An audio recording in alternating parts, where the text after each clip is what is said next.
Hi everyone, আসসালামু আলাইকুম। আমি তানিন, সবাইকে স্বাগত জানাচ্ছি তানিনীয় থেকে।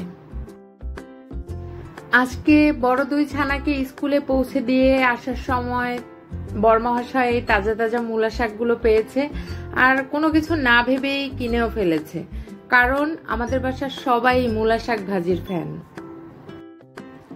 শাকগুলো সকালেই ক্ষেত থেকে তোলা হয়েছে, আর সদ্য তোলা শাকগুলোই কেবলই বাজারে তুলেছে বলে কোনো পানির ঝাপটা ছাড়াই এতটাই তাজা। ও হ্যাঁ, এই যে ছোট ছোট মূলাগুলো, এগুলো কিন্তু একদমই আমি ফেলে দিব না। মূলা শাক খেতে যেমন মজা, তেমনি কুচি কুচি করে কাটতেও একটু বেশিই প্যারা। আর এই শাক যত বেশি কুচি কুচি করে কাটা যায়, মজা ঠিক ততটাই বেড়ে যায়। আমার বটিতে তেমন একটা ধান না থাকা সত্ত্বেও আমি চেষ্টা করছি যতটা ছোট করে কাটা যায় আর কি। মূলা শাক রান্নার পরেও অন্যান্য শাকের মতো খুব একটা চুপসে যায় না, তাই আমি আজ একাটি শাক রান্না করছি। আর এই একাটি শাক কুচি করতেই আমার অবস্থা বেহাল হয়ে গিয়েছে। বটিতে ধার না থাকলে যা অবস্থা হয় আর কি। যাই হোক, শাকগুলো কুচি কুচি করে কাটা শেষ, আর সেই সাথে কচি ছোট মূলাগুলোকেও কুচি করে কেটে নিয়েছি। খুবই সাধারণ উপকরণে মূলা ভাজিটা করা হবে, আর তার জন্য লাগছে পেঁয়াজ কুচি, রসুন কুচি, কাঁচামরিচ ৩-৪টা, তেলে গুঁড়ো করে নেওয়া শুকনো মরিচ, হাফ চা চামচের মতো হলুদ গুঁড়া, লবণ, একটা ডিম আর ধনেপাতা।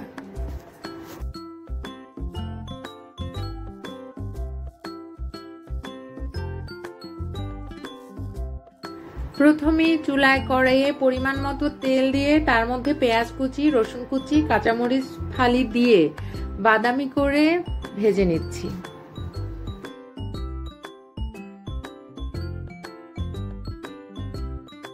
এবারে ভেজে রাখা পেঁয়াজ রসুনের মধ্যে কুচি করে ধুয়ে নেওয়া মূলা শাকগুলোকে দিয়ে দিচ্ছি।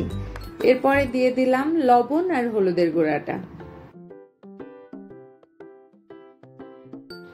এবারে একটু নেড়ে চেড়ে ঢাকনা দিয়ে ঢেকে দিচ্ছি, যাতে শাকটা খুব তাড়াতাড়ি সিদ্ধ হয়ে যায়।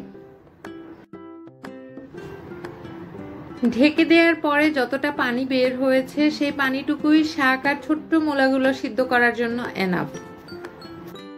8 থেকে 10 মিনিট এভাবে নেড়ে চেড়ে রান্না করলেই শাকটা পুরোপুরি সিদ্ধ হয়ে যাবে। আমার শাকটা পুরোপুরি সিদ্ধ হয়ে গিয়েছে আর পানিটাও শুকিয়ে গিয়েছে। এ পর্যায়ে আমি ডিমটাকে দিয়ে দিচ্ছি। যেহেতু ডিমটাকে আলাদা করে ফেটিয়ে দেইনি, তাই অল্প একটু লবণ ডিমের জন্য দিয়ে দিলাম, যাতে স্বাদ একেবারে ঠিক থাকে। ডিম দেওয়ার পরে খুব ভালোভাবে নেড়ে ডিমটাকে পুরো শাকের গায়ে মিশে যাওয়া পর্যন্ত নেড়ে চেড়ে দিতে হবে। 1 মিনিটের মতো আমি এভাবে নেড়ে চেড়ে দিয়ে এখন এর মধ্যে তেলে গুঁড়ো করে রাখা শুকনো মরিচটুকু দিয়ে আবার একটু নেড়ে দিচ্ছি।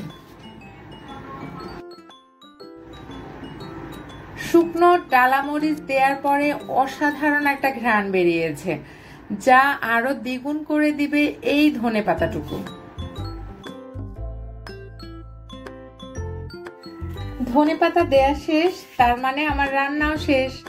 জাস্ট একটু নেড়ে চেড়ে চুলাটাকে বন্ধ করে দিলাম। আর এই হলো আমার আজকের মূলা শাক ভাজির ফাইনাল লুক। বড় কন্যা তার পছন্দের মূলা শাক ভাজি দিয়ে খেতে বসে গিয়েছে।